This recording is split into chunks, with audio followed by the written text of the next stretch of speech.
It's not everywhere that you can find things like this. You could actually see, the topsoil was actually white. Water in this part of the world it's the most valuable thing you can have in farmland.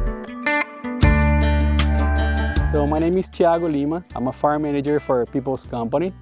I cover the Pacific Northwest, and I joined the company about a year and 3 months ago, and just started to cover the Pacific Northwest about a month ago. So this is the Carbondale Farm, south of Walla Walla. The issue here is that we have a very high water table. So the water table doesn't move. So the water is basically just hanging around here. It doesn't get out of here very easily. But another issue is that we are in an area that it doesn't rain. So if it was just with natural rain, they get like 14 to 16 inches of rain per year.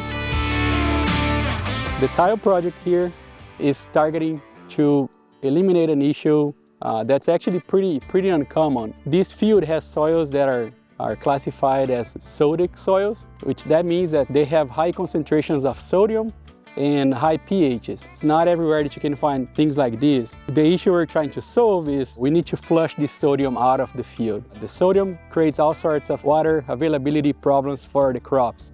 So we want to get the sodium out. So how do you get the sodium out, right? So first of all, the main problem that sodium causes in the crops, it's because it ties up with the clay particles of the soils and make this clay to break down the structure of the soil.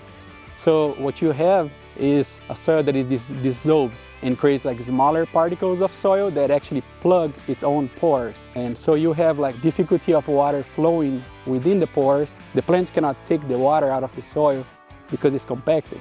So we need to get the sodium out of here. The way to do that is applying calcium. So it basically kicks the sodium out of the particle of the soil. So if you don't flush it out, you'll get to a point where those sodium molecules will tie up again to that soil.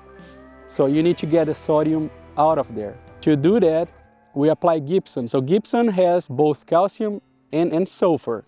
And now you have the sodium that is loose in the solution, that the sulfur of the gypsum will combine and make a new kind of molecule that is highly leachable. And it technically could be flushed out of the system. What the tiles will do, it will allow the water to get out of here. So sodium is loose in the solution, the tiles will help it flush it out. So that's why, irrigation combined with the drainage, combined with the gypsum application, it's the really only solution for Sodic soils in this area. You could actually see, the topsoil was actually white. It would actually germinate, it would not take off. It might take a few years yet before we get some real good productions, but the idea is to already plant spring wheat here right away. But it's still gonna take a few years before we get rid of all the sodium that is in this field here.